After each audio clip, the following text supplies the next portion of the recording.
না, এদেরকে সাহাবী হওয়ার জন্য স্বয়ং কে বাছাই করেছেন? ইখতারাকুমুল্লাহু লিসুহবাতি নবিহি ওয়া লিইকামাতি দীনিহি। আল্লাহর দ্বীনকে আল্লাহর জমিনে প্রতিষ্ঠা করার জন্য, আল্লাহর আইন আল্লাহর জমিনে বাস্তবায়ন করার জন্য, আল্লাহর নিজাম আল্লাহর জমিনে বাস্তবায়ন করার জন্য এদেরকে স্বয়ং আল্লাহ তাআলা বাছাই করেছেন। স্বয়ং আল্লাহ তাআলা বাছাই করেছেন। স্বয়ং আল্লাহ তাআলা তাদেরকে বাছাই করেছেন। স্বয়ং আল্লাহ তাআলা তাদেরকে নির্বাচন করেছেন নবীজির সাহাবী হওয়ার জন্য, আল্লাহর জমিনে আল্লাহর দ্বীনকে প্রতিষ্ঠা করার জন্য। এই জামাতের প্রশংসা শুধু আব্দুল্লাহ ইবনে মাসউদ করেন নাই, এই দলের প্রশংসা আল্লাহ পরওয়ারদিগারে আলম কোরআনে মাজিদের মধ্যে বর্ণনা করেছেন। সূরাতুল ফাতহের শেষ দিকে আল্লাহ পরওয়ারদিগারে আলম বলেন, মুহাম্মাদুর রাসূলুল্লাহ। আল্লাহ পরওয়ারদিগারে আলম বলেন, মুহাম্মদ আল্লাহ তাআলার রাসূল, মুহাম্মদ আল্লাহ তাআলার রাসূল, মুহাম্মাদুর রাসূলুল্লাহ। এরপরে আল্লাহ পরওয়ারদিগারে আলম নবীজি সাল্লাল্লাহু আলাইহি ওয়াসাল্লামের সাথে সঙ্গীদের প্রশংসা করতে লাগলেন। ওয়াল্লাযীনা মাআহু আশিদ্দাউ আলাল কুফফার রুহামাউ বাইনাহুম। আল্লাহ পরওয়ারদিগারে আলম বলেন, যারা মুহাম্মদুর রাসূলের সাথে ছিলেন, যারা মুহাম্মদুর রাসূলুল্লাহর সঙ্গে ছিলেন, যারা মুহাম্মদুর রাসূলুল্লাহর সাথে ছিলেন, কোন সময় সাথে ছিলেন? প্রথম থেকে শেষ পর্যন্ত মক্কি জিন্দেগিও সাথে ছিলেন, মদনী জিন্দেগিও সাথে ছিলেন। পুরা নবুয়তের 23 বছর যারা পয়গম্বরের সঙ্গে ছিলেন, নবুয়তের 23 বছর পয়গম্বরের সঙ্গে ছিলেন, নবুয়তের 23 বছর পয়গম্বর আলাইহিস সালাতু ওয়াস সালামকে সঙ্গ দিয়েছেন। নবুয়তের 23 বছর যারা পয়গম্বর আলাইহিস সালাতু ওয়াস সালামের সঙ্গে বন্দিত্ব জীবন যাপন করেছেন, বয়কটের সময়কালে পয়গম্বরকে ছেড়ে যান নাই। পয়গম্বর আলাইহিস সালাতু ওয়াস সালামের জীবনে যত দুঃসময় এসেছে ওরা পয়গম্বরকে একা থাকতে দেন নাই। যারা পয়গম্বর আলাইহিস সালাতু ওয়াস সালামের সঙ্গে সঙ্গে জিহাদের ময়দানে পর্যন্ত চলে গিয়েছেন, যত কঠিন সময় হোক না কেন কেউ পিছপা হন নাই, কেউ পিছপা হন নাই। বাতিলের রাস্তা নাই, লা ইলাহা ইল্লাল্লাহর মশাল যারা জ্বালিয়েছে সেই মোবারক দলের নাম হচ্ছে নবীর সাহাবায়ে কেরাম, ঠিক কিনা? ঐতিহ্যবাহী খোলাউড়া গ্রাম ইসলামী যুব পরিষদ এর উদ্যোগে আয়োজিত 10 বছর পূর্তি উপলক্ষে দুদিন ব্যাপী ইসলামী মহাসম্মেলনের আজ প্রথম দিন। আল্লাহ পাক রব্বুল আলামিনের অসংখ্য অগণিত শুকর আদায় করছি, যিনি অত্যন্ত দয়া মেহেরবানি করে আজকের এই মহতী মাহফিলে আপনাকে আমাকে উপস্থিত হওয়ার তৌফিক দান করেছেন। এজন্য আমরা সকলেই জবান খুলে মহব্বতের সাথে কালিমাতুশ শুকুর পাঠ করছি। আমরা সকলেই পড়ি আলহামদুলিল্লাহ।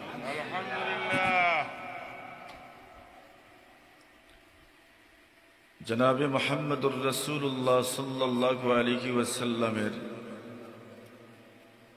হাতে ঘোড়া ছাত্রদেরকেই সাহাবায়ে কেরাম বলা হয়। উম্মতের কাছে আল্লাহর দ্বীন সহি তরিকায় সঠিক পদ্ধতিতে পৌঁছার একমাত্র নির্ভরযোগ্য সেতু বন্ধনের নাম সাহাবায়ে কেরাম, যাদের মাধ্যমে আমাদের পর্যন্ত আল্লাহর দ্বীন সহিভাবে পৌঁছেছে। রাসূল আকরাম সাল্লাল্লাহু আলাইহি ওয়াসাল্লামের জীবনী, ওনার জীবন আদর্শ, ওনার সিরাত, ওনার জীবন চরিত, দৈনন্দিন জীবনে ওনার আমল, সমাজ সংস্কারে ওনার প্ল্যান প্রোগ্রাম, আদর্শ রাষ্ট্র গঠনে পয়গম্বর আরবি আলাইহিস সালাতু ওয়াস সালামের তৎপরতা, সুন্দর সাবলীল সমৃদ্ধ সমাজ গঠনে পয়গম্বর আলাইহিস সালাতু ওয়াস সালামের আন্তরিকতা, এই সব কিছু অত্যন্ত বিশুদ্ধভাবে আমাদের পর্যন্ত পৌঁছেছে কার মাধ্যমে? বলেন, জোরে বলেন। সাহাবায়ে, সবাই বুঝেছেন আমার কথা? কেন? ওনারাই উম্মতের প্রথম তবকা, ওনারাই সরাসরি রাসূল সাল্লাল্লাহু আলাইহি ওয়াসাল্লামকে দেখেছেন, ওনারাই নবী আকরাম সাল্লাল্লাহু আলাইহি ওয়াসাল্লামের কথা শুনেছেন, ওনারাই নবী আকরাম সাল্লাল্লাহু আলাইহি ওয়াসাল্লামের মজলিসে উপস্থিত ছিলেন, ওহী যখন নাজিল হয়েছে ওনারাই দেখেছেন। বিদায় আল্লাহর রসুলের ওহী আমাদের পর্যন্ত, রসুলের হাদিস আমাদের পর্যন্ত, আল্লাহ তাআলার কোরআনে মাজিদ ওহীকে সংরক্ষণ করা, সুন্দর করে একত্রিত করা তথা এত সহজভাবে আমাদের পর্যন্ত পৌঁছাতে সবার চেয়ে বেশি চেষ্টা, প্রচেষ্টা, কষ্ট করেছেন যেই জামাত, সেই জামাতের নাম হচ্ছে সাহাবায়ে কেরামের জামাত। কার জামাত? সাহাবায়ে কেরামের জামাত। জনাবে রাসূল আকরাম, এজন্য উম্মতের এই তবকা, উম্মতের এই দল, সাহাবায়ে কেরামের জামাতের ব্যাপারে উলামায়ে উম্মতের ইজমা হচ্ছে, সবার ঐক্যবদ্ধ রায় হচ্ছে সাহাবায়ে কেরামের জামাত কিয়ামত পর্যন্ত মহানবীর যত উম্মত দুনিয়াতে আসবে সবার চাইতে উত্তম জামাতের নাম সাহাবায়ে কেরামের জামাত। হযরত আব্দুল্লাহ ইবনে মাসউদ রাদিয়াল্লাহু তাআলা আনহু একদিন ওনার শাগরিদদেরকে সম্বোধন করে কিছু কথা বললেন, ওয়াজ করলেন। এই দুনিয়াতে সব মানুষই কাউকে না কাউকে ফলো করতে চায়, অনুসরণ করে না?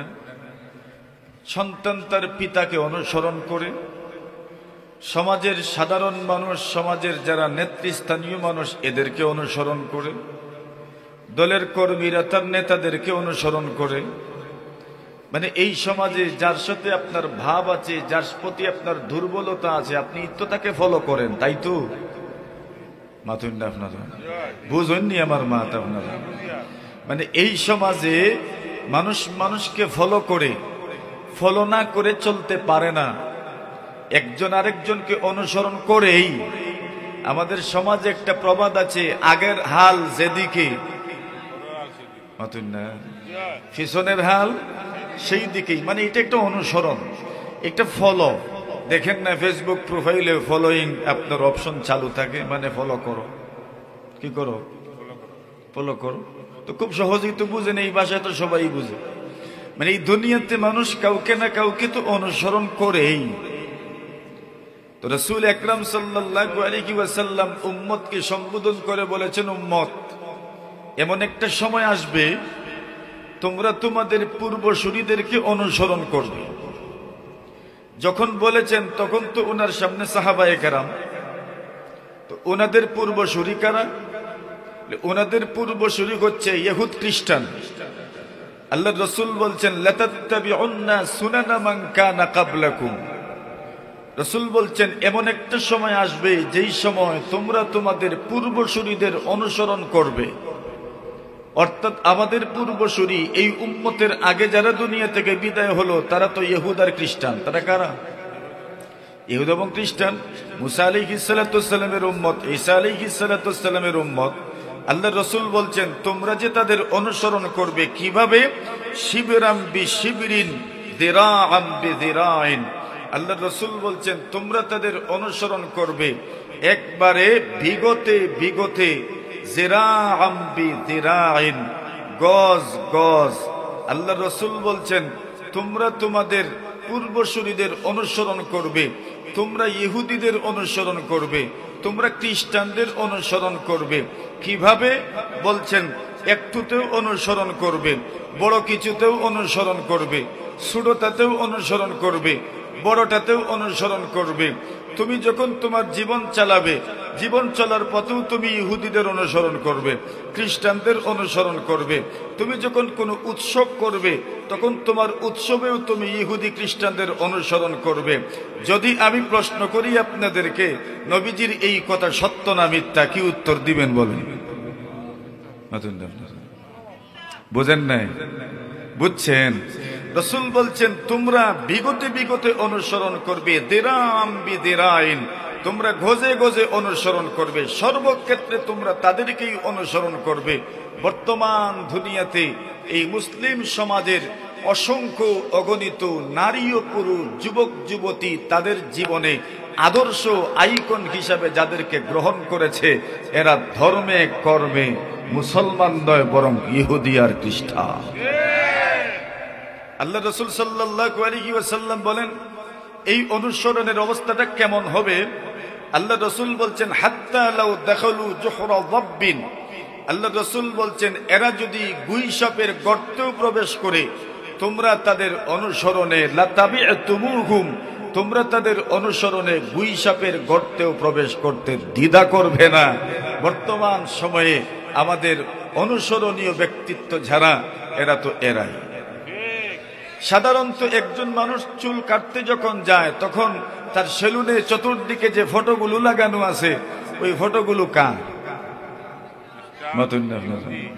তা আমাদের যুবকেরা তো এরকমই তো চুল কাটে। সবার কথা আমি অবশ্যই বলছি না, সবার কথা অবশ্যই বলছি না। কিছু যুবক তো মাশাআল্লাহ এমনও আছে তার চুলের কাটিং গো মাশাআল্লাহ মহানবী যেইভাবে খুশি হতেন এইভাবে। এই দুনিয়াতে কাপড় পরিধান করার ক্ষেত্রেও তো আপনি কিভাবে কাপড় পরিধান করেন? বলে ঘন্টার নিচে কাপড় পরিধান করেন। আরে কথা বলেন, এখন নবী আকরাম সাল্লাল্লাহু আলাইহি ওয়াসাল্লামের নির্দেশনা তো হলো ঘন্টার নিচে না উপরে, কিন্তু আমি অনুসরণ করছি কাকে? অথচ আমি কিন্তু এই কথাটা পছন্দ করি না, আপনিও পছন্দ করেন না। আমি ইহুদির অনুসারী, এই কথাটা আপনিও পছন্দ করেন না, আমিও পছন্দ করি না। কিন্তু আমার মনেরও জানতে আমার ইচ্ছার বিরুদ্ধে আমার আমলের মাধ্যমে তাদের সাথে অনুসরণ, তাদের সাথে মিল হয়ে যাচ্ছে কিনা, যেটা আমার মনেরও জানতে আমার ইচ্ছার বিরুদ্ধে মিল হয়ে যাচ্ছে। রাসূল এই কথাটাই আমাদেরকে বলেছেন এমন একটা সময় আসবে যে তোমরা তাদেরকে ফলো করবে, তাদেরকে অনুসরণ করবে। শুধু তাদেরকে অনুসরণ করবে এমন নয়, আল্লাহ রাসূল বলছেন তাদের রূপগুলো তোমাদের দিকে ধেয়ে আসবে ঘূর্ণিঝড়ের মতো। যেভাবে ঘূর্ণিঝড় প্রতিহত করা যায় না, ঠিক এইভাবে সেই যুগের মানুষ যেই কারণে, যেই রোগে, যেই ব্যাধিতে, যেই সংক্রমণে ধ্বংস হয়েছে, সেই রোগ আমার উম্মতের মধ্যেও দেখা দিবে। এখন ওইটা তো বললেই হবে না, বুঝায়ও তো দিতে হবে কোন রূপ দেখা দিবে। আল্লাহর রাসূল সাল্লাল্লাহু আলাইহি ওয়াসাল্লাম বলেন দাব্বা ইলাইকুম দাউল উমামি মিন ক্বাবলিকুম, নবীজি বলেন তোমাদের দিকে আগেকার যুগের উম্মতের রূপগুলো, ভেদিগুলো এমন ভাবে ধেয়ে আসবে। নবী আকরাম সাল্লাল্লাহু আলাইহি ওয়াসাল্লাম এই কথা বলার পরে উদাহরণ দিলেন আল হাসাদ ওয়াল বাগদা। আগের যুগের উম্মতের মধ্যে কি কি রূপ, কি কি ভেদি ছিল? বলে একটা রূপ ছিল হিংসা। কি রূপ? বিদ্বেষ। এটা তো আমরা মুসলিম সমাজে নাই। রাসূল বলেছেন ওই রূপগুলো তোমাদের দিকে ধেয়ে আসবে। রাসূল বলছেন দাব্বা ইলাইকুম দাউল উমামি মিন ক্বাবলিকুম, বিদায় ওই রোগে তারা ধ্বংস হয়েছে, এই রোগে তোমরাও ধ্বংস হয়ে যাবে। আল্লাহ রাসূল বলছেন ইয়াকুম ওয়াশ-শুহ, নবী আলাইহিস সালাতু ওয়াস সালাম বলেন তোমরা স্বার্থপরতা থেকে বেঁচে থাকো। স্বার্থপরতা এটা তো নাই, এটা আছে। নবী আকরাম সাল্লাল্লাহু আলাইহি ওয়াসাল্লাম বলেন এই স্বার্থপরতা কত বড় বদঅভ্যাস। ফাইন্নাহু আহলাকা মান কানা ক্বাবলাকুম, আল্লাহর হাবিব বলেন এর উম্মত স্বরূপ স্বার্থপরতার থেকে বেঁচে থাকো। স্বার্থপরতার কারণে তোমাদের পূর্বসূরীদের ধ্বংস করে দেওয়া হয়েছে। ইহুদিরাও ধ্বংস হয়েছে স্বার্থপরতার কারণে, খ্রিস্টানেরাও ধ্বংস হয়েছে স্বার্থপরতার কারণে। আল্লাহর নবী বলেন তোমাদের পূর্বসূরীরা যে সমস্ত অপরাধে, যে সমস্ত ব্যাধিতে আক্রান্ত হওয়ার কারণে ধ্বংস হয়েছে, তোমরাও যদি সেই অপরাধে আক্রান্ত হও, সেই ব্যাধিতে যদি তোমরাও আক্রান্ত হও, এরা যেমন ধ্বংস হয়েছে তোমরাও ধ্বংস হয়ে যাবে। আল্লাহর হাবিব বলেন স্বার্থপরতার নামক বদঅভ্যাস যদি দুনিয়ার কোন মানুষকে পেয়ে যায়, ওই মানুষটা শুধু স্বার্থপরতার গুনাহেই লিপ্ত হয় না, বরং জরুরি ভিত্তিতে আরো 3টা গুনাহ সে করে ফেলে। 1 নম্বর গুনাহ হলো আমারাহুম বিজুলমি ফাযালামু ওয়া আমারাহুম বিল কাতিআতি ফাকাতাউ ওয়া আমারাহুম বিল ফুজুরি ফাফাজারু। আল্লাহর হাবিব বলেন, যে জাতি স্বার্থপরতার গুনাহে লিপ্ত হয়ে যায়, যে জাতির উম্মতের মধ্যে, যে জাতির প্রত্যেক সদস্যের মধ্যে স্বার্থপরতার মতো গুণ চলে আসে, স্বার্থপরতার মতো বদভ্যাস যদি চলে আসে, স্বার্থপর যখন মানুষ হয়ে যায়, ওই সময় মানুষ জালিম হয়ে যায়, অত্যাচারী হয়ে যায়। নিজের স্বার্থ রক্ষার জন্য, নিজের স্বার্থ হাসিল করার জন্য অন্যের পেটে লাথি মারতেও দ্বিধা করে না, ঠিক কিনা? স্বার্থপরতার নাম বদভ্যাসের কারণে শুধু স্বার্থপরতার গুনাই হয় না, জুলুমও হয়। ওয়া আমারাহুম বিল কাতিআতি ফাকাতাউ। আল্লাহর হাবিব বলেন, যখন উম্মত স্বার্থপরতার বদভ্যাসে অভ্যস্ত হয়ে যায়, আল্লাহর নবী বলেন, তখন ওই মানুষগুলো আত্মীয়তার সম্পর্ক ছিন্ন করে ফেলে। আল্লাহর জমিনে শত শত আত্মীয়তার বন্ধনে ছিড় ধরেছে, শত শত আত্মীয়তার বন্ধন ছিন্ন হয়ে গেছে, সম্পর্ক ছিন্ন হয়ে গেছে, রক্তের সম্পর্ক ছিন্ন হয়ে গেছে শুধু স্বার্থপরতার কারণে। মানুষ যখন স্বার্থপর হয়ে যায়, নিজের স্বার্থ রক্ষার জন্য, স্বার্থ উদ্ধার করার জন্য রক্ত সম্পর্কীয় মানুষের সঙ্গে গাদ্দারি করতেও সামান্য পরিমাণ দ্বিধা করে না, ঠিক কিনা? এটাও পাওয়া যায়। এরপর রাসূল বলেন, ও আমারাহুম বিল ফুজুরি ফাফাজারু। যখন উম্মত স্বার্থপর হয়ে যায়, তখন মিথ্যা কথায় অভ্যস্ত হয়ে যায়। যেই ব্যক্তি স্বার্থপর, তার জীবনের সবচেয়ে বড় অস্ত্র হইল মিথ্যা কথা বলা। আপনারা মিথ্যা বলে তার স্বার্থ উদ্ধার করতে চায়। এখন আসেন, আমি এত লম্বা আওয়াজ নিয়ে পারবো না। আমাদের প্রধান অতিথি হযরত মুহতারাম উপস্থিত, ওনার গুরুত্বপূর্ণ বয়ান হবে। আমি যেই আলোচনাটা মূলত করতে চাই, এগুলি এই দুনিয়াতে মানুষ কেউ না কেউ কাউকে ফলো করে। কি করে? অনুসরণ করেন না? আপনি জীবনে কাউকে অনুসরণ করেন।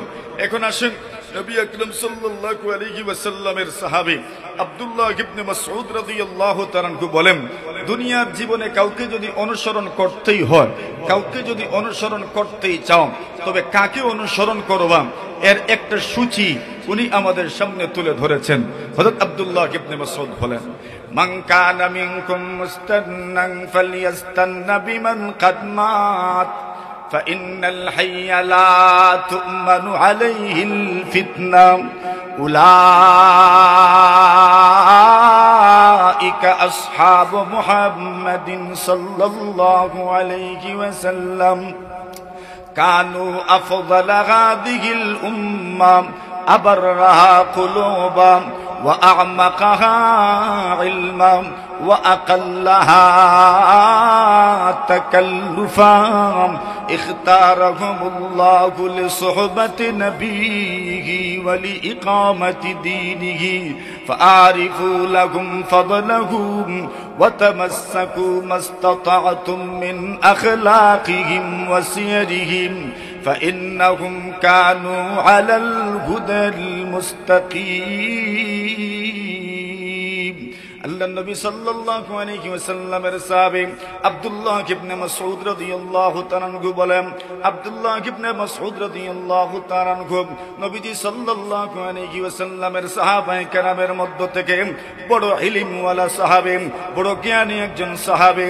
নবীজি সাল্লাল্লাহু আলাইহি ওয়াসাল্লামের গদ্দি বহনকারী যাকে বলা হয়, নবীজি সাল্লাল্লাহু আলাইহি ওয়াসাল্লামের উজুর পানি বহনকারী যাকে বলা হয়, নবীজি সাল্লাল্লাহু আলাইহি ওয়াসাল্লামের মিসওয়াক বহনকারী যাকে বলা হয়, নবীজি সাল্লাল্লাহু আলাইহি ওয়াসাল্লামের এতগুলো কাজ যিনি করেন, ওনার এতগুলো লকাব, নবীজি সাল্লাল্লাহু আলাইহি ওয়াসাল্লামের জুতা বহনকারী যাকে বলা হয়, সাহিবুন আলাইন ওয়াল বিসাদাতি ওয়াস সিওয়াকি ওয়াত তুহুর, নবীজি সাল্লাল্লাহু আলাইহি ওয়াসাল্লামের জুতা বহনকারী, নবীজি সাল্লাল্লাহু আলাইহি ওয়াসাল্লামের মিসওয়াক বহনকারী, নবীজি সাল্লাল্লাহু আলাইহি ওয়াসাল্লামের গদ্দি বহনকারী, নবীজি সাল্লাল্লাহু আলাইহি ওয়াসাল্লামের উজুর পানি বহনকারী। সুবহানাল্লাহ, জোরে বলেন। আচ্ছা, দেখেছেন একজন মানুষকে কিভাবে আপনার প্রেজেন্ট করা হয়েছে, উপস্থাপন করা হয়েছে, যে উনি কি করতেন, উনার গুণ কি? নবীজির জুতা বহনকারী। সুবহানাল্লাহ বলেন। আচ্ছা, জুতা বহন করনেওয়ালা, এটা তো আমাদের সমাজে এটা একটা বড় কোনো গুণ হইল, এটা তো বড় কোনো স্ট্যাটাস না, এটা কোনো বড় আপনার গুণ না। আরে জুতা বহনকারী, মানুষ এটাকে তুচ্ছ তাচ্ছিল্যের চোখে দেখে, কিন্তু জুতা যদি হয় মুহাম্মদুর রাসূলুল্লাহর, তো জুতা বহনকারীর দাম বেড়ে যায়। আরে কথা বলেন ঠিক না ঠিক? আরে জুতা কার? মুহাম্মদুর রাসূলুল্লাহ সাল্লাল্লাহু আলাইহি ওয়াসাল্লামের। মুহাম্মদুর রাসূলুল্লাহর জুতার দামও তো আছে। এখন জুতা বহন করবেন যিনি, ওনার দাম কম না বেশি? এজন্য আব্দুল্লাহ ইবনে মাসউদের গুণ হইল, ওনার লকব হইল সাহিবুন নালাইন, নবী আকরাম সাল্লাল্লাহু আলাইহি ওয়াসাল্লামের জুতা বহন করনেওয়ালা। হুজুরে পছন্দ হয় নাই মনে হয়? গুণ পছন্দ হয়েছে। নবীজির কি বহন করনেওয়ালা? জুতা। শুধু জুতা বহন করনেওয়ালাই নয়। আচ্ছা, জুতা যখন বহন করবেন তো জুতা পড়াইয়া দিব কে? তো যিনি বহন করছেন উনি তো পড়াইয়া দিবেন। আব্দুল্লাহ ইবনে মাসউদ রাদিয়াল্লাহু তাআলা আনহু, নবী আকরাম সাল্লাল্লাহু আলাইহি ওয়াসাল্লাম যখন জুতা পরিধান করতেন, আব্দুল্লাহ ইবনে মাসউদ রাদিয়াল্লাহু তাআলা আনহু নবী আকরাম সাল্লাল্লাহু আলাইহি ওয়াসাল্লামের দুইটা জুতা নবীজির দুইটা পায়ে পড়াইয়া দিতেন।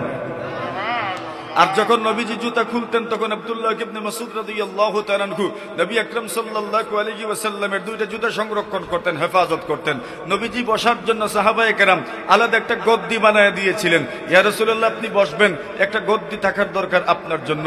ছোট একটা গদ্দি বানায় দিয়েছেন, যেখানেই বসতেন নবীজি, যেখানেই বসতেন সেখানেই তো আপনার সাহাবায়ে কেরামের বৈঠক হয়ে যেত। আল্লাহ রাসূল ওই গদ্দিতে বসতেন, ওই গদ্দিটাও আব্দুল্লাহ ইবনে মাসউদের সাথে থাকতো। নবী আকরাম সাল্লাল্লাহু আলাইহি ওয়াসাল্লামের উজুর পানিও আব্দুল্লাহ ইবনে মাসউদের সাথে থাকতো। রাসূল আকরাম সাল্লাল্লাহু আলাইহি ওয়াসাল্লামের মিসওয়াকও উনার সাথে থাকতো। দেখেন এতগুলো লকব ওনার। এখন নবী মানে খাদিম, নবী আকরাম সাল্লাল্লাহু আলাইহি ওয়াসাল্লামের খাদিম। আল্লাহ তাআলা ইলমের লাইনে উনাকে এত অগ্রসর করেছেন। বড় ছোট ছিলেন, কদ কামত, ওনার হাইট, ওনার শরীরের আপনার সাইজ বড় ছোট ছিল, কিন্তু সুবহানাল্লাহি ওয়া বিহামদিহি হযরত ওমর রাদিয়াল্লাহু তাআলা বলতেন, আব্দুল্লাহ ইবনে মাসউদ তো দেখতে ছোট, কিন্তু তার পুরোটা শরীর যেন আল্লাহ ইলমে ভরে দিয়েছে। আব্দুল্লাহ ইবনে মাসউদ ওনার শাগরিদদেরকে বলছেন, মান কানা মিনকুম মুস্তান্নান ফালইয়াস্তান্না বিমান কাদ মাত। আব্দুল্লাহ ইবনে মাসউদ বলেন, এর শাগরিদরা আমার, ছাত্ররা আমার, পৃথিবীর সব মানুষকে সম্বোধন করে বলেন, তোমাদের মধ্যে কেউ যদি কাউকে ফলো করতে চাও, কাউকে অনুসরণ করতে চাও, ফালিয়াস্তান্না বিমান কাদ মাত, যারা ঈমানের অবস্থায় মারা গিয়েছেন তাদের অনুসরণ করো। সুবহানাল্লাহ। ঈমানের অবস্থায় যারা মারা গিয়েছেন তাদের অনুসরণ করো। ফাইন্নাল হাইয়া লা তু'মানু আলাইহিল ফিতনা। আব্দুল্লাহ ইবনে মাসউদ বলেন, এই পৃথিবীর কোন জীবিত মানুষ যদি তুমি তার অনুসরণ করতে চাও, ওরা যে চিরদিন হকের উপরে থাকবে এর গ্যারান্টি নাই, নিশ্চয়তা নাই। কিন্তু যাদের মওত ঈমানের অবস্থায় হয়েছে, এরা যে পুরা জীবন ভরা সঠিক পথে চলেছেন এটা প্রমাণ হয়ে গেছে, এই জন্য তাদের অনুসরণ করো। ফাইন্নাল হাইয়া লা তু'মানু আলাইহিল ফিতনা। আল্লাহর জমিনে যারা জীবিত, ওই মানুষগুলোর পদস্খলন হইতে পারে, প্ররোচিত হতে পারে, তারা পদস্খলন ঘটে যেতে পারেন। বিদায় তুমি যদি তার অন্ধভক্ত হয়ে যাও আর তার ভুলেও যদি তুমি তার অনুসরণ করো, শুধু নিজে ডুবলো না, তোমাকে নিয়েও সে ডুবে গেল, ঠিক কিনা? এইবার কথা তো একটা বললেন যে অনুসরণ করব পূর্বসূরীদের, যারা মারা গিয়েছেন ঈমানের হালতে। সুবহানাল্লাহ বলেন। এখন এরা কারা, এরারও তো একটা দাগ খতিয়ান জানার দরকার, ঠিক না বেটি? ভূমি অফিস সংলগ্ন বাস্তব দাগ খতিয়ান তো বুঝবেনি। তো এরা কারা, এদের তো একটা দাগ খতিয়ান জানার দরকার না? তো এদের দাগ খতিয়ান কি? আব্দুল্লাহ ইবনে মাসউদ এদের দাগ খতিয়ানও তুলে ধরলেন। উলাইকা আসহাবু মুহাম্মাদিন সাল্লাল্লাহু আলাইহি ওয়াসাল্লাম। আব্দুল্লাহ ইবনে মাসউদ বলেন, যে মানুষগুলোকে অনুসরণ করার কথা আমি বলছি, তোমাদেরকে সাজেস্ট করছি যাদেরকে অনুসরণ করার জন্য, তোমাদেরকে দিক নির্দেশনা দিচ্ছি যাদেরকে অনুসরণ করার জন্য, তোমাদেরকে উৎসাহিত করছি যাদেরকে অনুসরণ করার জন্য। এদের পরিচয় হইল উলাইকা আসহাবু মুহাম্মাদ মুহাম্মাদিন সাল্লাল্লাহু আলাইহি ওয়াসাল্লাম। আব্দুল্লাহ ইবনে মাসউদ বলেন, ওই মানুষগুলোর পরিচয় হইল, কারো বাবার নাম বলেন নাই, কারো নাম বলেন নাই। নবীজি সাল্লাল্লাহু আলাইহি ওয়াসাল্লামের সাহাবী আব্দুল্লাহ ইবনে মাসউদ বলেন, যেই মানুষগুলোকে অনুসরণ করার কথা বলছি, যে মানুষদেরকে ফলো করার কথা বলছি, এদের পরিচয় হইল এরা মুহাম্মদুর রাসূলুল্লাহ সাল্লাল্লাহু আলাইহি ওয়াসাল্লামের সাহাবায়ে কেরামের মুবারক জামাত। তো আব্দুল্লাহ ইবনে মাসউদ বলছেন, অনুসরণ করো কার? বলেন, আরো জোরে বলেন। এখন প্রশ্ন হইল, ওনারা কি ইমানের অবস্থায় মারা গেছে? আল্লাহ অন্য আয়াতে বলেন, রাদিয়াল্লাহু আনহুম ওয়া রাদু আন। আল্লাহ পরওয়ারদিগারে আলম বলেন, আল্লাহ এদের উপরে রাজি, ওই মানুষগুলো আল্লাহর উপরে রাজি।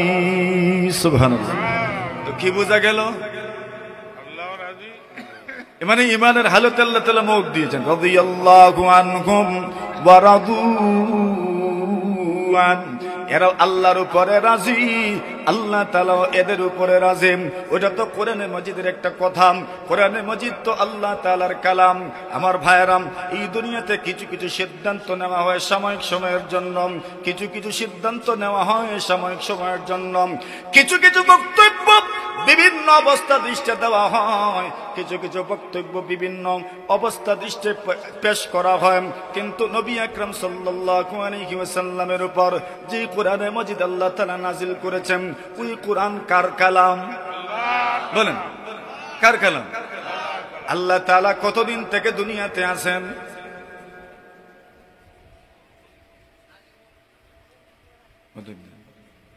শুরুও নাই।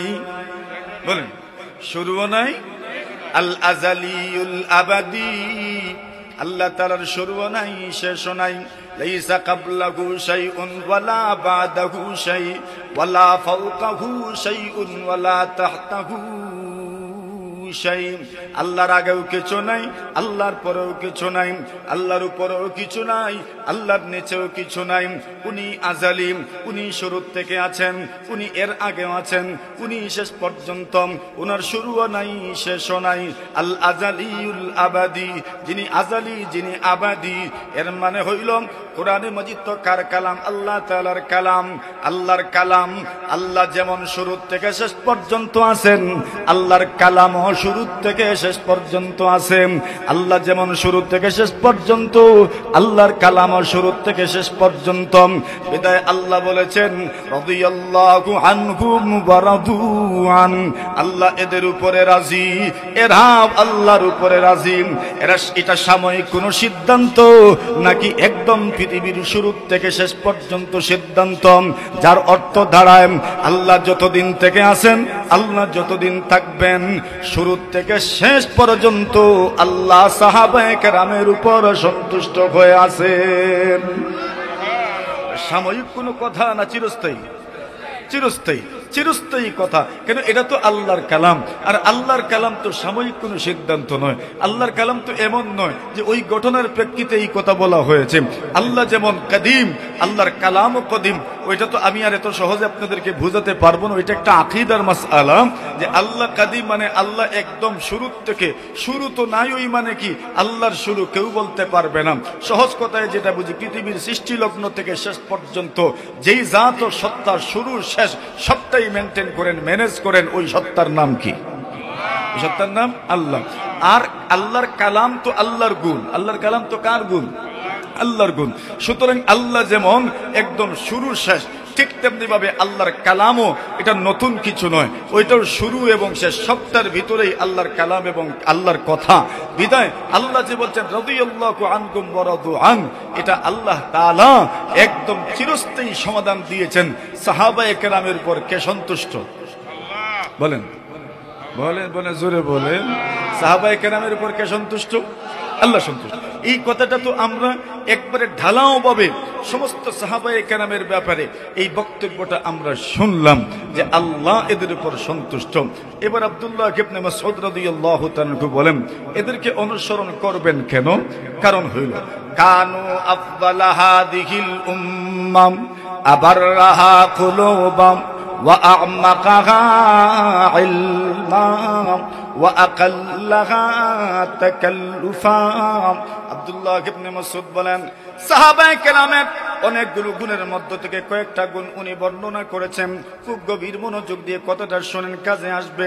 নবীজি সাল্লাল্লাহু আলাইহি ওয়াসাল্লামের সাহাবী আব্দুল্লাহ ইবনে মাসউদ রাদিয়াল্লাহু তাআলা আনহু বলেন, সাহাবায়ে কেরামের প্রথম নম্বর গুণ হইল, প্রথম নম্বর বৈশিষ্ট্য হইল, কানু আফদালা হাদিহিল উম্মাহ, এই উম্মতে কিয়ামত পর্যন্ত যারা আসবেন সবার চেয়ে উত্তম দল এবং উত্তম জামাতের নাম হচ্ছে সাহাবায়ে কেরামের জামাত। দুই নম্বর গুণ উল্লেখ করেছেন, ওয়া আবাররাহা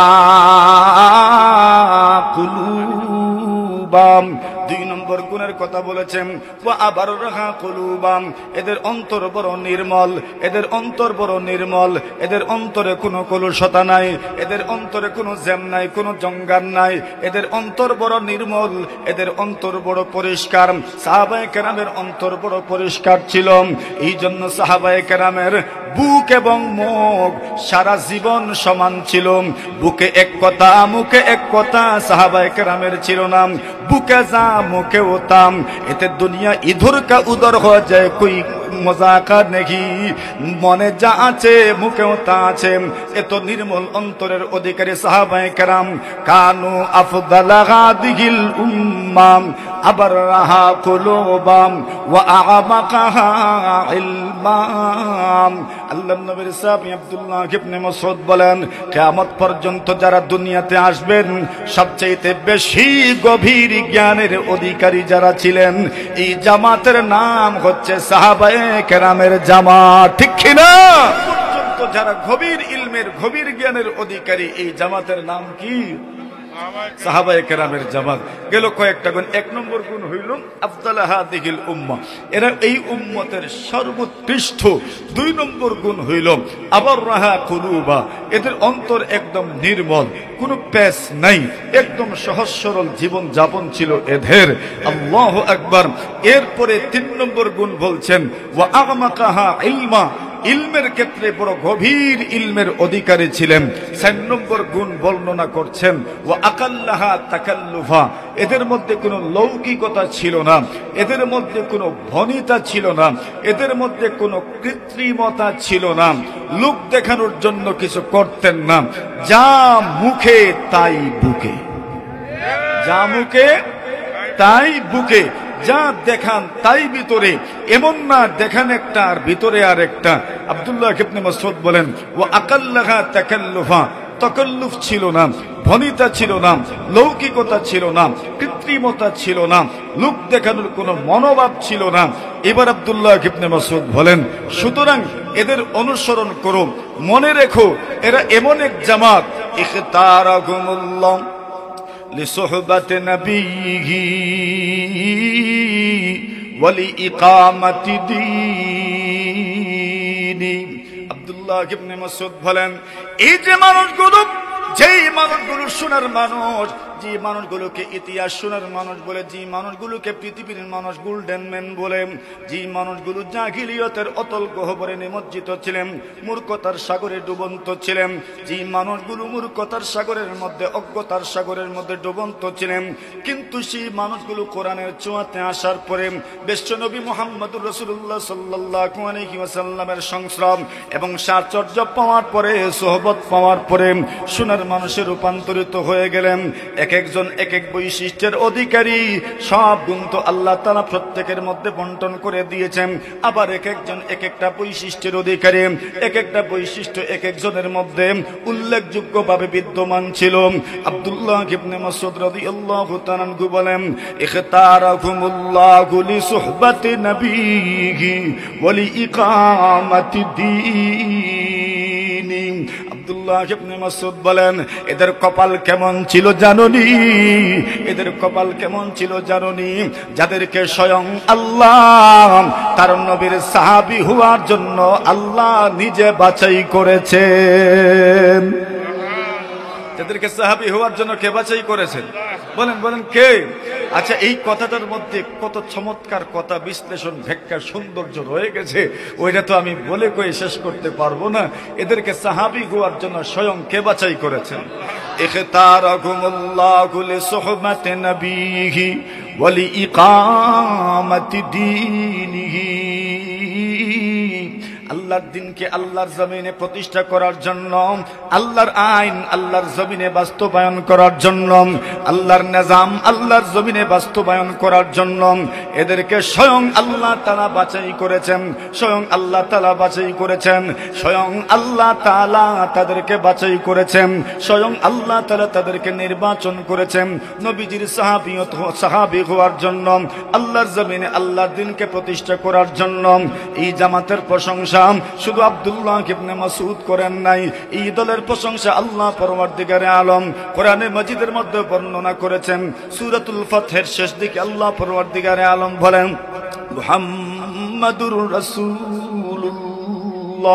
আল্লাহ পরওয়ারদিগারে আলম বলেন, মুহাম্মদ আল্লাহ তাআলার রাসূল, মুহাম্মদ আল্লাহ তাআলার রাসূল, মুহাম্মাদুর রাসূলুল্লাহ। এরপরে আল্লাহ পরওয়ারদিগারে আলম নবীজি সাল্লাল্লাহু আলাইহি ওয়াসাল্লামের সাথে সঙ্গীদের প্রশংসা করতে লাগলেন। ওয়াল্লাযীনা মাআহু আশিদ্দাউ আলাল কুফফার রুহামাউ বাইনাহুম। আল্লাহ পরওয়ারদিগারে আলম বলেন, যারা মুহাম্মদুর রাসূলের সাথে ছিলেন, যারা মুহাম্মদ রাসূলুল্লাহর সঙ্গে ছিলেন, যারা মুহাম্মদ রাসূলুল্লাহর সাথে ছিলেন, কোন সময় সাথে ছিলেন? প্রথম থেকে শেষ পর্যন্ত মক্কি জিন্দেগিও সাথে ছিলেন, মদনী জিন্দেগিও সাথে ছিলেন।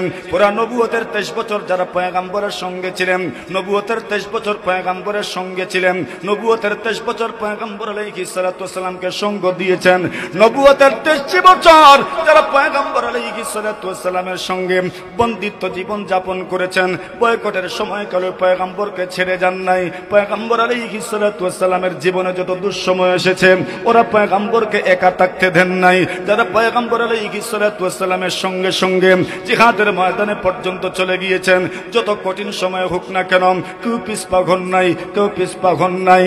বাতিলের রাস্তা নাই, লা ইলাহা ইল্লাল্লাহর মশাল যারা জ্বালিয়েছে সেই মোবারক দলের নাম হচ্ছে নবীর সাহাবায়ে কেরাম, ঠিক কিনা? বাতিলের রাস্তা নাই, লা ইলাহা ইল্লাল্লাহর মশাল তো তারাই প্রজ্বলিত করলেন, তারাই তো জ্বালাইলেন।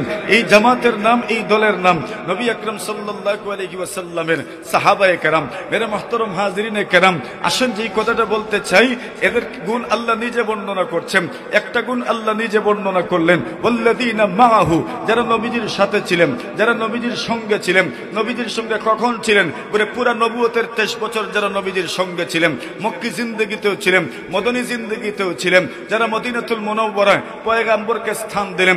আল্লাযীনা তাবাওয়াউদ দার ওয়াল ঈমান, যারা এদেরকে স্থান দিলেন, যারা ঈমানকে স্থান দিলেন, ঈমানকে অ্যাড্রেস দিলেন, ঈমানকে ঠিকানা দিলেন। ঈমান কই? বলে ঈমান মদিনাতুল মুনাওয়ারায় আছে। মহানবী সাল্লাল্লাহু আলাইহি ওয়াসাল্লাম সেখানে ঈমানের মেহনত করলেন। আল্লাহ তাআলা মানুষদেরকে তৈরি করে দিলেন। বদরের যুদ্ধ সংগঠিত হইল। আল্লাহ পরওয়ারদিগারে আলম সেই যুদ্ধে মুসলমানদেরকে আল্লাহ পৌঁছায় দিলেন। ওরা যুদ্ধ করলেন, কঠিন সময় ছিল, অস্ত্র শস্ত্র সরঞ্জামাদি তেমন কিছু ছিল না, সৈন্যবাহিনীও তো তাদের তুলনায় একদম কম ছিল। উহুদের যুদ্ধ হলো, সেই যুদ্ধেও আল্লাহ সাহাবায়ে কেরামদেরকে দিয়ে যুদ্ধ করালেন। আল্লাহ রব্বুল ইজ্জত ওয়াল জালাল ওয়াকিয়াতুর রাজি সংগঠিত হইল, সেখানেও সাহাবায়ে কেরাম জানবাজির পরিচয় দিলেন। এরপরে সংগঠিত হইল গজওয়ে আহজাবের মতো যুদ্ধ, সেখানেও সাহাবায়ে কেরাম জানবাজির প্রদর্শন করলেন। গজওয়ে বানিল মুস্তলিক সংগঠিত হইল, সেখানেও সাহাবায়ে কেরাম নিজের জীবন উৎসর্গ করলেন। মহানবী সাল্লাল্লাহু আলাইহি ওয়াসাল্লাম খয়বরের যুদ্ধে সাহাবায়ে কেরাম জীবন বাজি রেখে যুদ্ধ করলেন। হুনাইনের যুদ্ধ করলেন, তায়েফের যুদ্ধে সেখানেও অংশগ্রহণ করলেন, তাবুকের যুদ্ধে এত কঠিন পরিস্থিতিতে সাহাবায়ে কেরাম সেখানেও গেলেন। এই পুরা জিন্দেগিতে যারা নবীর সঙ্গে ছিল, অথবা আল্লাহ তাআলা বলছেন যারা হুদাইবিয়ার সন্ধির সময় নবীজির সঙ্গে ছিল। সুবহানাল্লাহ। কথাটা বুঝে এসেছে এখন? আল্লাহ বলছেন ওয়াল্লাযীনা মাআহু আশিদ্দাউ আলাল কুফফার রুহামাউ বাইনাহুম। আল্লাহ পরওয়ারদিগারে আলম বলেন, যারা পয়গম্বরের সঙ্গী ছিলেন, যারা পয়গম্বরের সাথে ছিলেন, এদের গুণকীর্তন আল্লাহ করছেন, এদের প্রশংসা আল্লাহ তাআলা নিজে করছেন। সাহাবীদের প্রশংসা স্বয়ং কার ভাষায় বলেন? বড় কৃপণতা দেখাইলেন, বড় কার্পণ্য করলেন, কার ভাষায়? কি বলছেন আল্লাহ? ওয়াল্লাযীনা মাআহু আশিদ্দাউ আলাল কুফফার। আল্লাহ বলছেন যারা নবীদের সঙ্গে ছিল এরা কাফিরদের বিরুদ্ধে, অমুসলিমদের বিরুদ্ধে ওই সময় তো মনে করেন এরাও সব সময় আক্রমণাত্মক যুদ্ধে লিপ্ত থাকতো, মদিনার উপর চড়াও করত, মদিনার উপর আক্রমণ করত। নবীজির সাহাবায়ে কেরামের অবস্থাটা কেমন ছিল? এরা যখন আক্রমণ করার জন্য আসতো, ওনারা এদেরকে ছাড় দিতেন না, জীবন বাজি রেখে যুদ্ধ করতেন। এক নম্বর। দুই নম্বর গুণ বলেছেন রুহামাউ বাইনাকুম, পারস্পরিক এদের মিল মোহব্বতের কোনো তুলনা ছিল না। এত মিল মোহব্বত সুবহানাল্লাহ, যেটার কোনো দৃষ্টান্ত নাই, কোনো নাজির নাই। এটা দুই নম্বর গুণ, স্বয়ং আল্লাহ বর্ণনা করছেন। এরপরে আল্লাহ বলেন শুধু এরা অপরের প্রতি এমন মানে ছাড় না দেওয়ার জন্য মনোভাব পোষণ করতেন এমন না, শুধু আপোষের মধ্যে মহব্বত ছিল এমন না। আল্লাহ বলছেন এরা ইবাদত করতেন। কি পরিমাণ ইবাদত করতেন? তারাহুম রুকআন সুজদা। আপনি দেখবেন এরা রুকু অবস্থা আছে, সিজদা অবস্থা আছে, কোন সময় রুকু করছে, কোন সময় সিজদা করছে, মানে নামাজরত আছে, নামাজ আদায় করছে। এবার মনে প্রশ্ন জাগতে পারে, নামাজ মনে হয় লোক দেখানোর জন্য এরা আদায় করছে। আল্লাহ বলেন না না, মানুষের নিয়তের উপর হামলা করো না, মানুষের নিয়তের উপর হামলা করো না। আমাদের সমাজের মানুষ সর্বপ্রথম মানুষের নিয়তের উপর হামলা করে বসে, করে না? বেশি দিলেই কইব লোক দেখাই তো দিছে, মাতুন না। কম দিলে কইব তোমার ইটার লাগে আল্লাহ ঠেকছ, মাতুন না। ইজাতের দুমুখী মানুষ সমাজে নাই। আরে নবীজি বলছেন বুখারী শরীফের কিতাব যাকাতের মধ্যে ইমাম বুখারী riwayat আনছেন, সাহাবায়ে কেরাম কেউ বেশি নিয়ে আসছেন, ওরে দেখো লোক দেখানোর জন্য আছে, কেউ কম নিয়ে আসছেন, দেখো তোমার ওইটার জন্য আল্লাহ ঠেকছেন মনে হয়। এখন কই যাইতো? ইজাতের মানুষ কি সমাজে নাই? আছে। এই সব লাইনের মানুষ সমাজে আছে। তো এখন মানুষ তো নিয়তের উপর হামলা করে বসে। কেউ মনে করেন কুরবানির সময় ভালো একটা গরু কিনলো, কুরবানির নিয়ত সহি নিয়ত, ওইটা কেউ লোক দেখাইতো করে কইছে। তোমারে কে কইছে? তোমারে কইছে কেডা? এই যে লোক দেখানোর জন্য করলো, তোমাকে বলছে কে? কেউ বলছে তোমাকে? তো তুমি কেন হামলা করলা তার নিয়তের উপর? তুমি তার নিয়তের উপর হামলার রাইট তোমাকে কে দিল? তুমি তার নিয়ত জানো তো হামলা করে বসলে? এজন্য কারণ নিয়তের উপর হামলা করিয়েন না। লাইয়ানালাল্লাহু লুহুমুহা ওয়ালা দিমাউহা ওয়ালাকিন ইয়ানালুহু তাকওয়া মিনকুম। তার তো নিয়তই বুঝবে আল্লাহর কাছে, তো সে জানে তার কি নিয়ত আছে। এই জন্য নিয়তের উপর হামলা করিয়েন না। মানুষ তার নিয়তের মাধ্যমে ছোট্ট ছোট্ট আমল পর্যন্ত পাহাড়ের সমান হয়ে যায়, শুধু নিয়তের কারণে। আসেন, আল্লাহ বলেন এরা সহি নিয়তে আমল, ইয়াবতাগুনা ফাদলাম বিনাল্লাহি ওয়া রিদওয়ানা। কেন আমল করে, কেন রুকু করে, কেন সিজদা করে, কেন নামাজ পড়ে, কেন রুকু করে, কেন সিজদা করে, কেন আল্লাহর সামনে মাথা নত করে, মস্তক অবনত করে, কেন মাথা ঝুঁকায়? আল্লাহ বলেন ইয়াবতাগুনা ফাদলাম মিনাল্লাহি ওয়া রিদওয়ানা। এরা যে নামাজ পড়ে, রুকু করে, সিজদা করে, এর একমাত্র কারণ হইল ইয়াবতাগুনা ফাদলাম মিনাল্লাহি ওয়া রিদওয়ানা। এরা আল্লাহর অনুগ্রহ চায় এবং মহান আল্লাহকে, একমাত্র আল্লাহকে সন্তুষ্ট করতে চায়। সুবহানাল্লাহ। তার নিয়ত বোঝা গেল তো এখন? কোন গড়মিল আছে? আল্লাহ বলছেন এদের নিয়ত কি, কারে সন্তুষ্ট করতে চায়? সাহাবায়ে কেরামের কথা আল্লাহ বলছেন। এরপর আল্লাহ বলছেন এদেরকে চিনবেন কেমনে? সীমাহুম ফি উজুহিহিম মিন আসারিস সুজুদ। আল্লাহ বলেন এদের চেহারার দিকে তাকাইবা, এদের চেহারার মধ্যে তুমি সিজদার নিশানা দেখতে পারবে। সুবহানাল্লাহ। জিকির পড়েন লা ইলাহা ইল্লাল্লাহ, লা ইলাহা ইল্লাল্লাহ, লা ইলাহা ইল্লাল্লাহ। নূর দেখবেন না, জ্বর উঠলে মধু অতিথা লাগে। জ্বর উঠলে কি মধুও, এর মানে মধু তিতাই তো, জিহ্বাই সমস্যা। সুতরাং চেহারার মধ্যে নূর আছে কিনা ওটা দেখার জন্য তো প্রথমে অন্তর সুস্থ থাকার দরকার, ঠিক না ঠিক? অন্তর যদি সুস্থ থাকে তবেই না আপনি তাদের চেহারার মধ্যে যে নূর আছে ওইটা দেখতে পারবেন। হাদিস শরীফে রাসূল আকরাম সাল্লাল্লাহু আলাইহি ওয়াসাল্লাম বলেন, আল্লাহ পরওয়ারদিগারে আলম কিয়ামতের কঠিন ময়দানে নবী আকরাম সাল্লাল্লাহু আলাইহি ওয়াসাল্লামকে হাউজের কর্তৃত্ব দিবেন। যে হাউজকে হাউজে কাউসার বলে। আল্লাহ রাসূল সাল্লাল্লাহু আলাইহি ওয়াসাল্লাম বলেন, ইয়া রাসূল, হে উম্মত, তোমরা কিয়ামতের দিন আসবে হাউজে কাউসারের সামনে। আল্লাহ রাসূলকে সাহাবায়ে কেরাম বলেন, ইয়া রাসূলুল্লাহ, আপনি আমাদেরকে চিনবেন কেমনে? আল্লাহ রাসূল বলেন, আরে তোমরাও আসবে, অন্যরাও আসবে, কিন্তু আমি কি করব জানো? যেভাবে কেউ ঘাস ফলায়, আর ঘাস ফলানোর পরে তার উটগুলোকেই শুধু এই জায়গায় ঘাস খাওয়ায়, অথবা তার গরুকেই শুধু ঢুকতে দেয়, অন্য কারো গরুকে ঢুকতে দেয় না।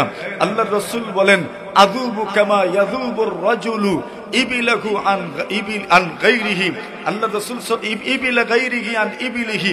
নবীজি বলেন, যেভাবে কোনো ব্যক্তি তার চারণভূমিতে নিজের গরু ছাড়া অন্য কোনো গরুকে ঘাস খাইতে দেয় না, দূরে সরাইয়া দেয়, ভাগায়া দেয়। আল্লাহ রাসূল বলছেন, ঠিক এইভাবে আমি শুধু আমার উম্মতকে হাউজে কাউসারের কাছে আসতে দিব, অন্য কাউকে আমি ঢুকতে দিব না। সাহাবায়ে কেরাম বলেন, তো আপনি চিনবেন কেমনে?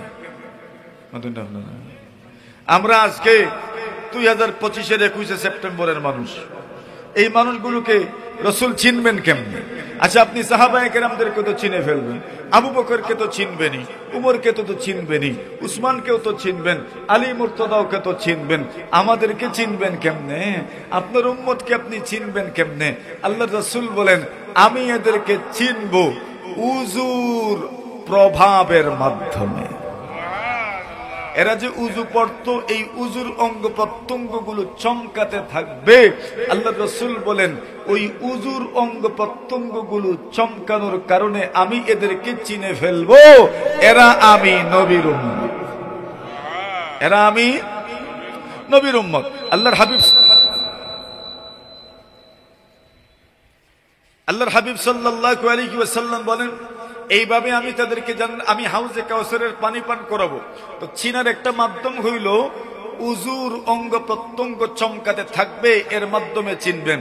আল্লাহ রাসূল বলেন, কেউ যদি চায় তাহলে তার উজুর অঙ্গ প্রত্যঙ্গ যেন একটু বাড়ায়, যাতে করে বেশি অংশ আলোকিত হয়।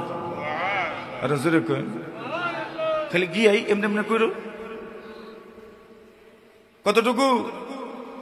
পুরা চেহারা, ঠিক আছে? মাথা মাসে কতটুকু? বলে বলছেন তো 4 ভাগের 1 ভাগ, তো করো, এতটুকুই চমকাইবো, বাকি অংশ চমকাইতো না। আর পুরা মাথা যদি মাসা করেন তো পুরা মাথা চমকাতে থাকবে। আল্লাহর হাবিব সাল্লাল্লাহু আলাইহি ওয়াসাল্লাম বলেন, কেউ যদি চাও তাহলে তোমার ওই চমকানোর জায়গাটা বাড়ায়া দিও। মানে কি করো? বেশি উজু পড়ো, বেশি উজু পড়ো, বেশি উজু পড়ো, বেশি জায়গায় তুমি পানি লাগাও, বেশি জায়গায় আবার এমন ভাবে এই জায়গা পর্যন্ত নিয়ে আইসেন না, বাস মোটামুটি কোনো জায়গা যেন শুকনা না থাকে। পাও দৌত করার সময় গুড়ালি মুড়ালি যা আছে সব যেন সুন্দরভাবে দৌত করা হয়। কিয়ামতের দিন এই অঙ্গ প্রত্যঙ্গ চমকাইতে থাকবো। এইবার নবী আকরাম সাল্লাল্লাহু আলাইহি ওয়াসাল্লাম বলেন, সাহাবায়ে কেরামে যারা এদের চেহারার মধ্যে কিসের প্রভাব? সিজদার প্রভাব, সিজদার প্রভাব। সীমাহুম ফি উজুহিহিম মিন আসারিস সুজুদ, এদের চেহারার মধ্যে সিজদার প্রভাব আছে। সিজদার প্রভাব কেমনে বুঝবেন? হাদিস শরীফের মধ্যে রাসূল করিম সাল্লাল্লাহু আলাইহি ওয়াসাল্লাম বলেন, মান কাসুরাত সালাতুহু বিল-লাইল হাসুনা ওয়াজহুহু বিন-নাহার। আল্লাহ রাসূল বলেন, কোন মানুষ যদি রাত্রিবেলা বেশি নামাজ পড়ে, দিনের বেলা তার চেহারা সুন্দর হয়। কি তাই? রাত্রিবেলা, দিনের বেলা। এখন একদিন ওই তাহাজ্জুদ 2 রাকাত আর 4 রাকাত পড়িয়া বাদরদিন সকালে আনা লইয়া বইরিও মতন না। আপনারা রাসূলুল্লাহ বলছেন, মান কাসুরা সালাতুহু বিল-লাইল হাসুনা ওয়াজহুহু বিন-নাহার, রাত্রিবেলা নামাজ বেশি হলে দিনের বেলা কি হয়?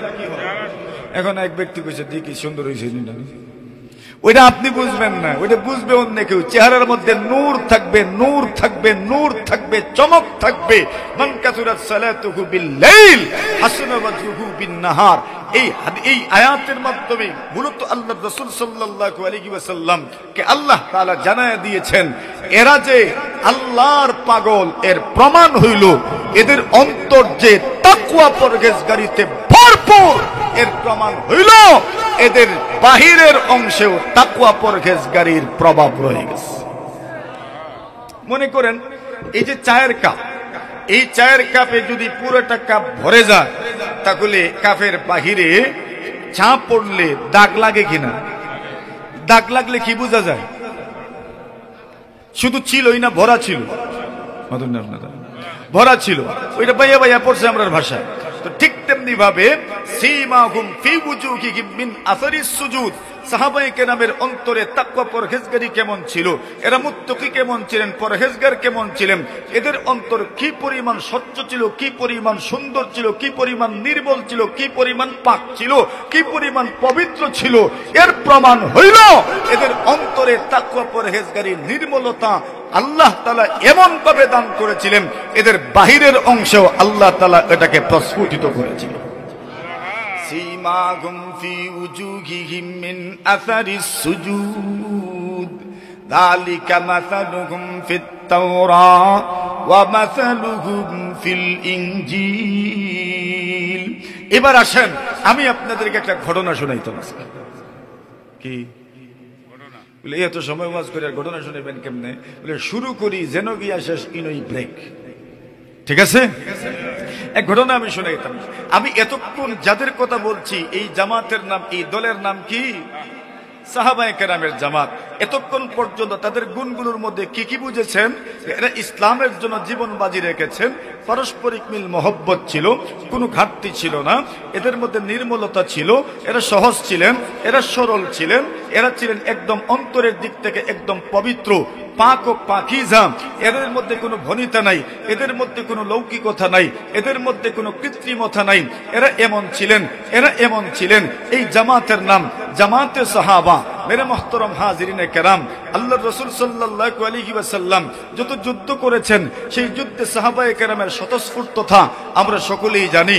আল্লাহর রাসূল সাল্লাল্লাহু আলাইহি ওয়াসাল্লাম বদর যুদ্ধে যখন যাচ্ছেন, ওই সময় সাহাবায়ে কেরামদেরকে বদর যুদ্ধে যাওয়ার জন্য বলা হয় নাই, ওনাদেরকে বলা হয়েছে অন্য কোনো কথা, যে কোনো একটা কাফেলার গতিরোধ করা।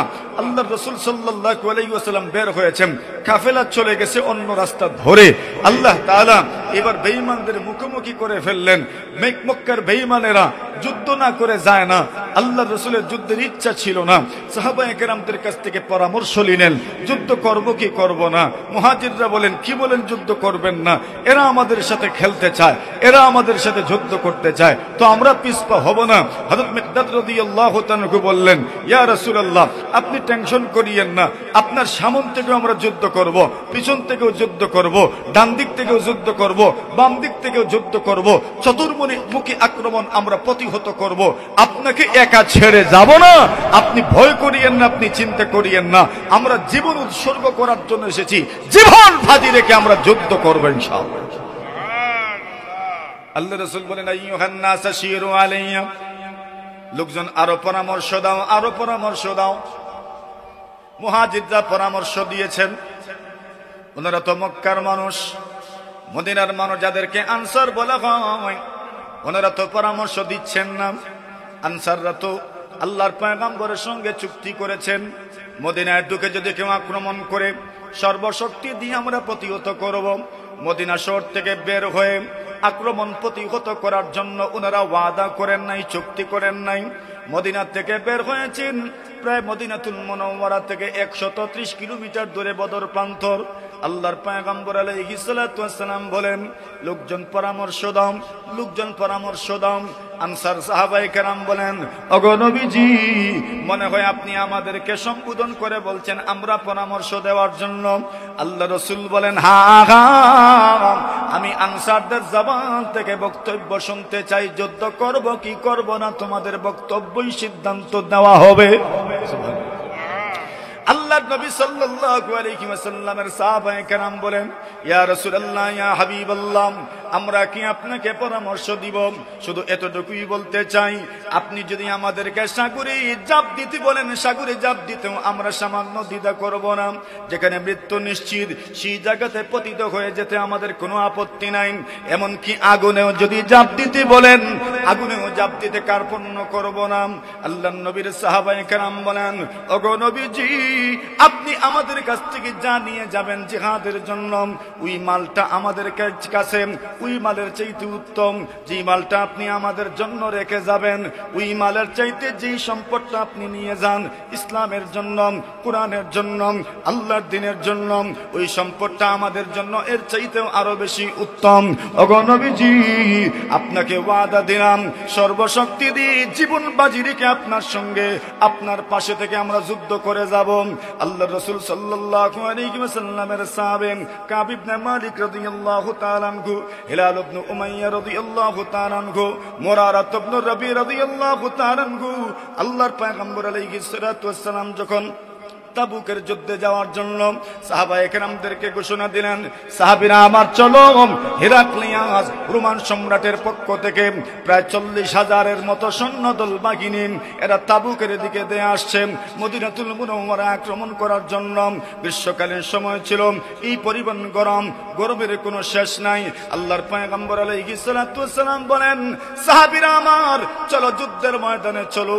আল্লাহর নবীজি সাল্লাল্লাহু আলাইহি ওয়াসাল্লামের অভ্যাস ছিল, যখন কোন যুদ্ধ যেতেন আল্লাহ রাসূল সাল্লাল্লাহু আলাইহি ওয়াসাল্লাম যে জায়গাতে যুদ্ধ করার জন্য যাবেন ওই জায়গাটা স্পষ্ট উল্লেখ করতেন না, এদিক সেদিকের শব্দগুলো বলতেন, কেউ কেউ বুঝে ফেলতেন, বাকি অনেকেই বুঝতে পারতেন না।